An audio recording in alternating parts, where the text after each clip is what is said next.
At every stage, they had used grossly excessive force against a completely defenseless civilian population. The victims have been overwhelmingly Palestinian civilians, overwhelmingly, not armed groups or armed individuals.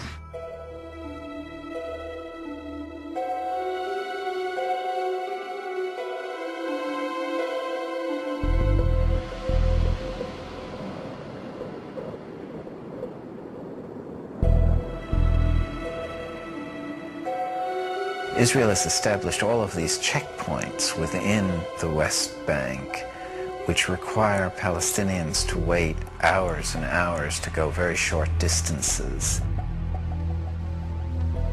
Just the freedom of movement, it's something that Palestinians are denied on a daily basis. The access to Jerusalem, the access to health care, the access to hospitals, clinics, and schools. We're talking about 3 million people who's had their freedom of movement totally stopped. It's a violation of international law, that the right to freedom of movement is a fundamental right in the Declaration of Human Rights. What you have is young Israeli conscripts who look bored. These guys are sitting out there and they're watching thousands of Palestinians go by. They have carte blanche to pull anyone over and harass them for whatever reason. They can detain them for hours, and it's a dangerous situation. The main population that are being affected by Israeli policies is the civilian population.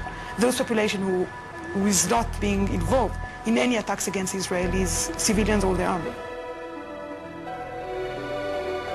During this time of closure, unfortunately, there have been lots of bombings, lots of attacks. The closure is not meant to deter suicide bombers. It's meant to punish and put pressure on 3 million civilians. People do not earn anymore because the majority of the Palestinians used to work in Israel, and the majority of the Palestinian economy was based on the income of people who were working inside Israel. Now they cannot go into Israel, so tens of thousands of families just lose the source of income that they had.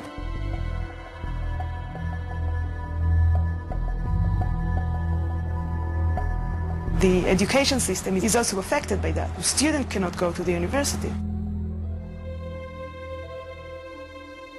Birzeit University was subject to army closures for something like 18 times. The longest closure was during the first Intifada. For 5 years we could not set foot on campus. During this period we organized what the Israeli army called cells of illegal education. We were teaching in apartments, in rented flats, in churches, in mosques, in gardens, in cars, and we kept our infrastructure. Even this attempt to minimize the damage and to keep the university going, they attempted to crush it. I went to college in the States and I found it very differently. Your biggest worry about in the States is if I'm going to pass my class, or oh, I hope I have a lot of friends. Over here it's totally different. You have to worry, oh my God, would I be able to get to school? Is there going to be a checkpoint? Is there going to be a demonstration? Am I going to get shot at? Is there going to be tear gas? So it's completely different. Here, it's just you don't know if you're going to live or you're going to die, you know? You're going to school as if you're going to fight a war. Don't find a tank in the middle of the road on your way to college. Just the other day, there were 2 tanks and an army jeep, and they're standing there checking your passport and, your student visa and all this stuff, and it's just we want to get to school, we want an education. We're humans, and we have a right to our education. In places like the United States, people cannot understand what's going on because simply the experience is beyond their frame of reference. I can't study at night because my bedroom light is going to be open and it's across the street from their settlement. They shot at me. I was reading my biology book. I was studying for my midterm, and my mom and dad are like, no, get out of the room because they started shooting. I was like, no, Mom, I want to get an A in the class. Let me study. So I'm sitting there, and all of a sudden you hear something on my bedroom window. I was just like, okay, maybe I should go downstairs. I couldn't study for my test. It's I tell my American friends, I was like, do you understand what I'm going through? The amazing thing is not that you have cases of suicidal students. The amazing thing is the bulk of them, they try to carry on in the middle of this mess as if life is normal, as if they want to celebrate their graduation and they want to build their life and they want to carry on. That's the other part of the coin. The root problem here is occupation. Everything else emanates from there.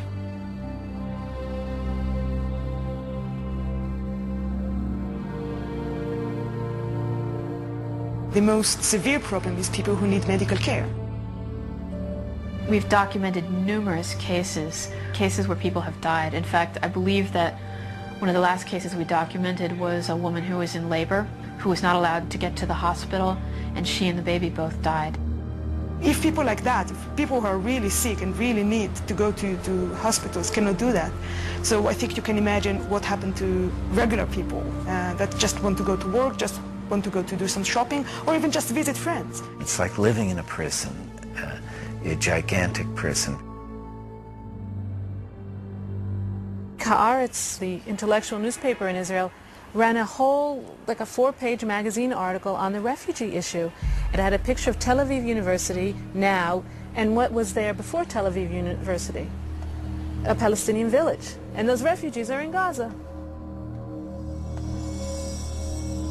غزة والله يا عمي غزة أنا شافت الويل ويل عاد نقزل والله غزة إحنا معانينا بس مش قد غزة مستحيل أكتر غزة أكتر. I think that Gaza is a main problem. There are lots of violations that you will not see in the West Bank, you will see in Gaza.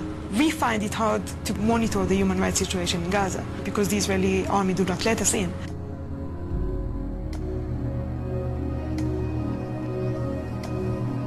Palestinians in Gaza had been under Israeli military control for over 38 years, where 1.3 million Palestinians were crowded together to make room for 8,000 Israeli settlers.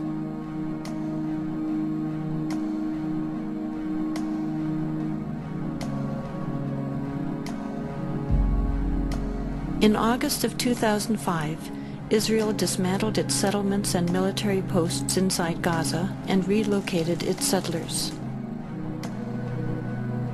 The media, along with Israeli politicians, portrayed this as an unprecedented sacrifice. In reality, it was simply a matter of Israel finally complying with international law.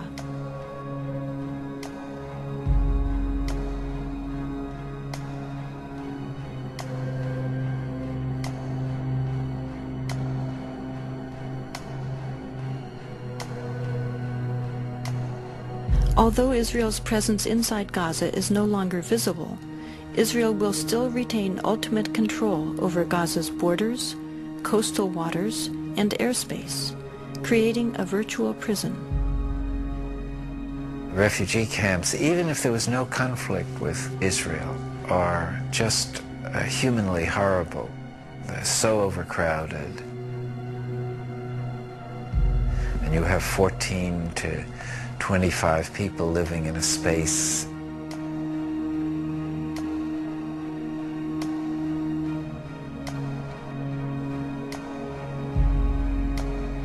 There's no place for children to be there.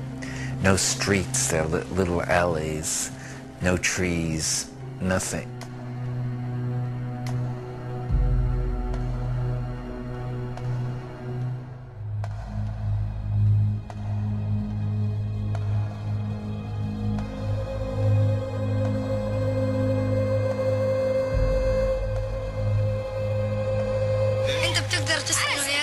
تسكن هنا تتدرج لأنه المواقف صعبة هنا والواحد إذا وقف قاعد هنا عطول بتلمس قبل ما يضرب الصاروخ بيبقى متلمسين لأنه كل ما يضرب الصاروخ بتشقق الحيط.